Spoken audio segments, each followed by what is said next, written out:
Lesson 10, Equity. This is the third and final component in any balance sheet. So let's understand this. What is equity? If you subtract the value of liabilities from the total assets in any balance sheet, what is left over is called equity. Equity has two major components. One is the money that is invested in the business, and two, the profits that are made out of the money that is invested in the business minus the dividends that are paid to the owners. Let us understand this. Equity belongs to the owners of the business.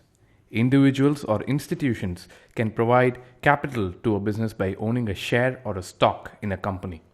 In return, they're issued something called as the stock certificate.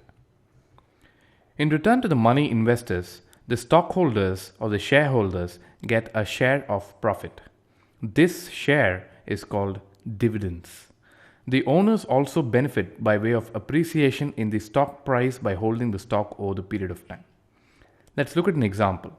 Assume that John buys shares of Apple Inc. at $120 per share in 2015. He gets dividends at $15 per share in 2016 and $20 per share in 2017. And in 2018, he sells his stock for $180 per share. So in 2018, John wants to know how much money he's made by holding the shares of Apple Inc. There are two types of returns that he's got. The first one is the dividends that he's got for 16 and 17, which is $15 per share and $20 per share, totaling to $35 per share. The second one is the appreciation that has happened in the stock price. He bought them as $120 per share and he sold them as $180 per share, therefore making a gain of $60 per share. So the total return on this stock is the dividends that he's made plus the capital appreciation or the growth that he's made by holding the shares. So the shareholders own the business and not the CEO or the board of directors. Shareholders' expectations therefore have to be treated with utmost respect.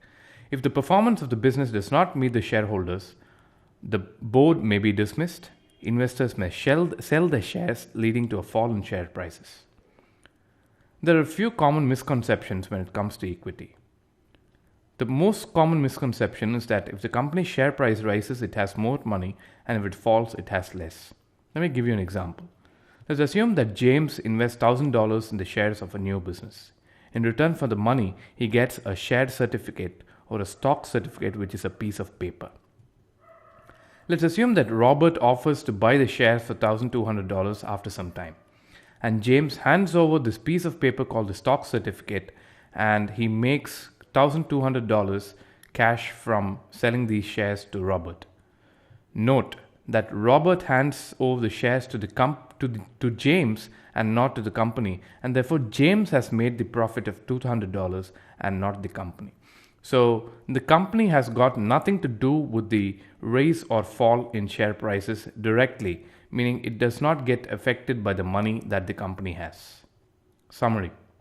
Equity is the excess of assets over liabilities, and equity holders get return in two forms: dividends, which is a share of profit, and growth, which is the capital appreciation over a period of time. When one shareholder sells his stock in a stock market, the company's money does not get affected.